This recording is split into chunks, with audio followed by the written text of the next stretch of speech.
Giant pumpkins are a crowd favorite and one of the main events in Topsfield. And now Michelangelo is going to make his way to the top of the sway pole. But there is a whole host of daring shows throughout the 11-day fair. It's been a long time coming. Topsfield General Manager Jim O'Brien says there's a science to setting up the shows. We need to move people around the grounds. You can't have everybody clustered in one area. So we make a point to put the acts out at different times. When one act finishes, another stage a little farther along starts. People hear the music, they move along. I love a good race. We did it!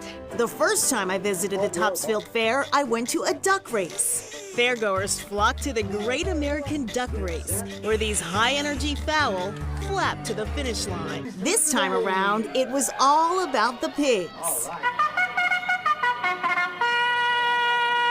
We have 3 sets of Celebra pigs that we bring out every year. Make some noise for Kevin Bacon. And they race around the track for a coveted Oreo cookie. Piggies, on your mark, now set, go! And they're off in number 1, 4, 2, 3, down the left, 2, 1, and 4. This one, 4, 3, and 2.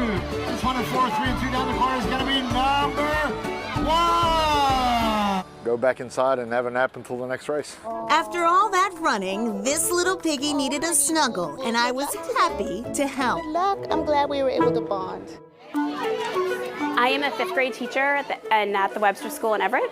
How much does the horse weigh? Jennifer Cuthbert brings her 5th graders to the Topsfield Fair every year. Most of them have never experienced a fair or even seen animals. They're just having a blast today, running around and seeing things. Fair organizers recently introduced a new option at the fair, Sensory Day.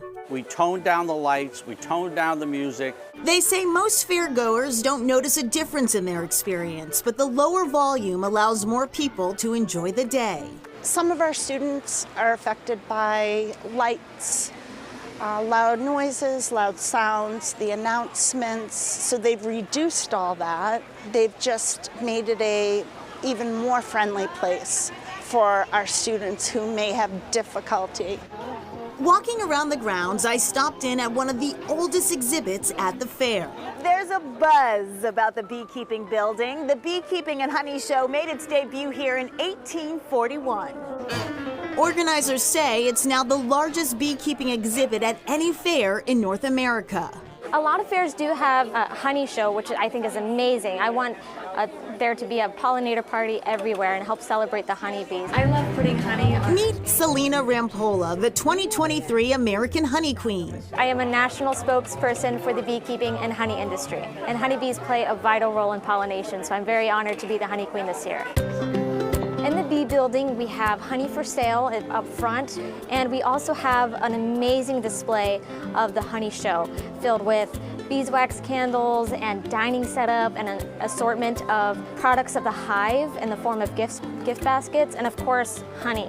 Honey is artfully displayed from lightest to darkest. The only difference between the different colored honeys is which flowers the bees get their nectar from. So in this area, the spring flowers create the lighter honey, and the fall flowers create the darker honey. And there's different tastes as well. The light honey tends to be more mild and sweet, whereas the dark honey is bolder and robust in taste. There are 4 observation hives in the beekeeping building where fairgoers try to find the queen bee. She has a red dot, and so, oh, you found the queen. Guess what? I found the queen. You earned your bookmark. That's well, awesome. Is there only one queen? Yes, every hive normally just has one single queen that lays all the eggs for the entire hive. Those are all her babies. All of them. And what is the lifespan of a bee? The worker bees work themselves ragged, and then they wear themselves out after probably a few weeks. These bees are probably bees that are physiologically ready to overwinter, so they can last the entire winter. Now, the queen is special, and she can last several years. One single queen. Yes. That's why she's the queen bee. Right. All right, so the American Honey Queen, not exactly the Miss America pageant. To become the Honey Queen, you have to submit an application, just like any other job, and also submit an essay about honey. Then you have to make a presentation to experts about bees and honey. You're judged on your knowledge, communication skills, and your passion about the bee industry. Then the queen is chosen, and that queen spends the year traveling the country, educating folks on the bee industry. Wow.